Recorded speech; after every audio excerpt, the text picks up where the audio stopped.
teriakanmu lebih membahayakan dibandingkan kotoran yang dikeluarkan olehnya. Karena hentakan suara ibu bisa mempengaruhi karakter anak, yaitu menjadi ketakutan. Mendidik anak tanpa amarah adalah bagaimana kita mengajarkan sebuah kecerdasan emosional kepada mereka. Anak-anak bisa melihat dan meniru sikap kita dari cara kita menyikapi persoalan yang ada. Jika kita mudah tersulut, maka anak-anak akan merasakan juga getaran jiwa kita yang sedang tersulut. Kalau kita melihat anak banyak menangis, maka perhatikanlah, sesungguhnya itu adalah gerakan hati orang tua yang sedang bersedih, sedang menangis, sedang memiliki masalah yang besar. Maka anak-anak akan merasakan getaran yang sama. Demikian juga halnya dengan orang tua yang marah. Kalau kita menyaksikan anak sering marah-marah, yang pertama diperiksa adalah tentang emosional kita. Apakah kita sedang marah-marah ataukah tidak? Kalau kita sedang marah-marah, biasanya anak kita sangat rewel, sering ngambek, sering ngamuk, bahkan tantrum tidak bisa dikendalikan. Maka perhatikanlah emosional kita, betapa penting mengasuh tanpa amarah. Ketika orang tua melakukan kekerasan verbal terhadap anak, akan membuat anak-anak bisa menjadi anak yang memberontak di masa depan, atau bahkan menjadi anak yang sangat pemurung. Ia bersembunyi di balik lingkungan yang seharusnya dia bisa berinteraksi. Dan ini sangat berbahaya sekali bagi anak di masa depan. Ketika ia tidak mampu mengendalikan emosinya, dia sulit diterima oleh orang-orang di sekitarnya. Yaitu ketika anak-anak tak mampu berkomunikasi dengan baik dan tepat disebabkan emosinya yang tak terkendali, atau anak-anak memilih untuk menjadi pribadi introvert, mengurung dirinya dari segala keramaian, ini juga membuat kita repot dengan sendirinya. Betapa penting orang tua untuk menyikapi masalah emosi ini menjadi perhatian besar, bahwa anak-anak butuh waktu untuk berproses dan butuh figur ayah dan bunda yang juga memiliki kedamaian hati, kedamaian jiwa, sehingga bisa menenangkan anak-anak kita di masa depan.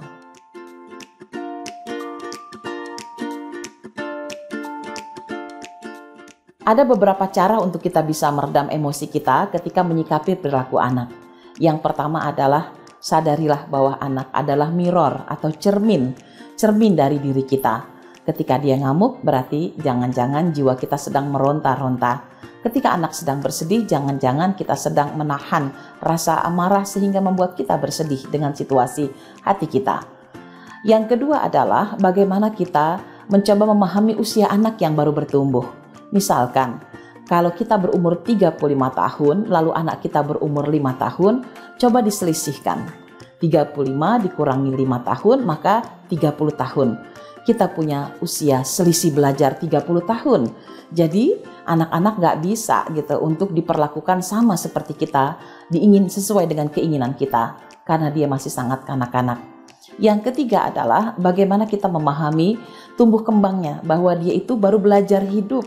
Sehingga kalau dia melakukan kesalahan, ketika dia mengungkapkan emosinya, itu semua disebabkan karena ketidaktahuan dan ketidakmengertiannya.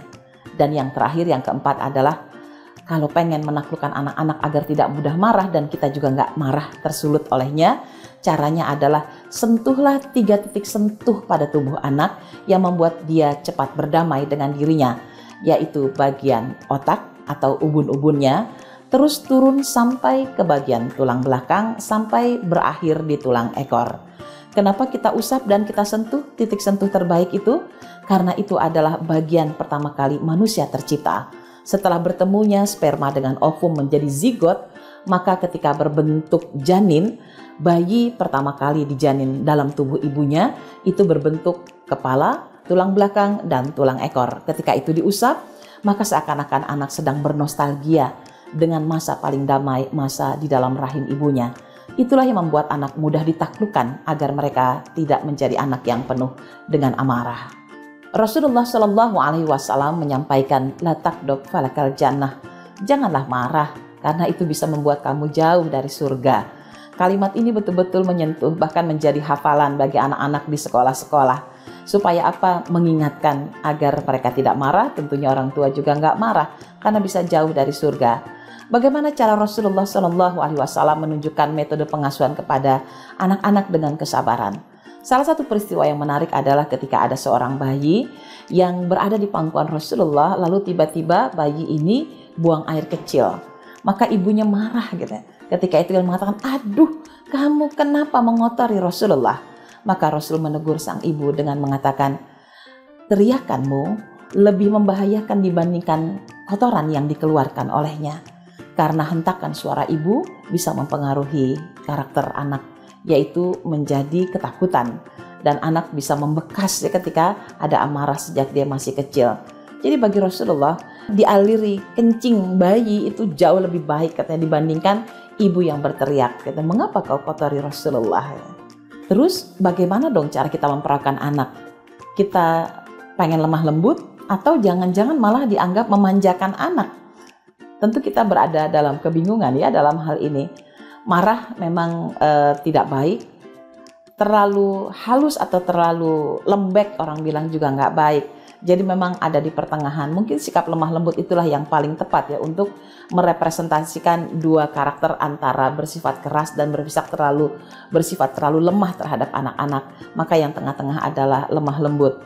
Nah, kelemah lembutan ini tentunya adalah lahir ketika kita ingin meluruskan anak dengan niat dalam kebaikan.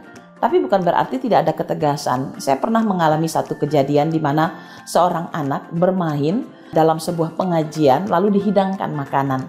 Ada sayur sup dan mohon maaf sayur supnya dikencingi oleh anak itu. Apa sikap kita? Marah apa enggak? Tentu saja semua orang yang hadir pengen marah sama anak itu. Tapi ibunya saat itu mengatakan begini, "Anak soleh, harusnya kamu nggak boleh lakukan itu." Benar apa enggak kayak gitu? Ternyata itu salah. Karena itu bukan perilaku anak soleh ya. Seharusnya kita bersikap tegas ketika anak melakukan kesalahan, itu fatal gitu. Fatal kenapa? Karena itu merusak semua orang. Ya, orang pasti nggak suka. Dan itu bukan perilaku yang baik. Maka nggak bisa dipanggil dengan panggilan anak soleh. Tapi kita panggil, ajak anak minggir sedikit lalu kita bilang, "Maaf, itu bukan perilaku anak soleh. Anak soleh tidak akan pernah melakukan itu nak." Nah, kata-kata seperti itu dibutuhkan. Sehingga akhirnya jangan semua hal mentang-mentang dia melakukan keburukan dipanggil tetap dengan panggilan anak soleh juga. Harus ditegaskan, itu bukan perilaku anak soleh ketika dia memang melanggar. Tapi ketika betul-betul dalam kebaikan kita boleh sapa dia, "Anak soleh, kamu telah melakukan dengan baik." Jadi kapan kita harus tegas dan kapan kita harus marah tentunya adalah lihatlah dari sikap anak. Apakah itu mengganggu kepentingan orang banyak? Apakah itu keluar dari ajaran-ajaran agama? Apakah itu juga mengganggu nilai-nilai norma yang ada di masyarakat? Jika itu terjadi, maka kita harus bersikap tegas, bahkan keras pun boleh, untuk membuat anak tidak berani untuk mengulanginya. Bahkan membuat perjanjian pun diperbolehkan. Dan kalau anak melakukan kesalahan yang masih bisa ditoleransi, maka sikap kita adalah dengan bijak mengajak bicara di saat anak sedang dalam keadaan redam, dan kemudian anak siap untuk diajak ngobrol. Ajaklah anak bicara di saat dia sedang dalam keadaan bahagia. Maka nilai-nilai yang masuk bisa diterima dengan baik. Jika ayah dan bunda tidak mampu menasehati dengan nasihat kita, maka kita boleh menyelipkan di dalam rangkaian kisah-kisah yang bisa diselipkan. Misalkan kisah tentang kejujuran orang-orang yang jujur, kisah tentang kedermawanan orang yang dermawan, dan banyak lagi nilai-nilai lainnya yang bisa diselipkan melalui kisah. Itu akan lebih bijaksana.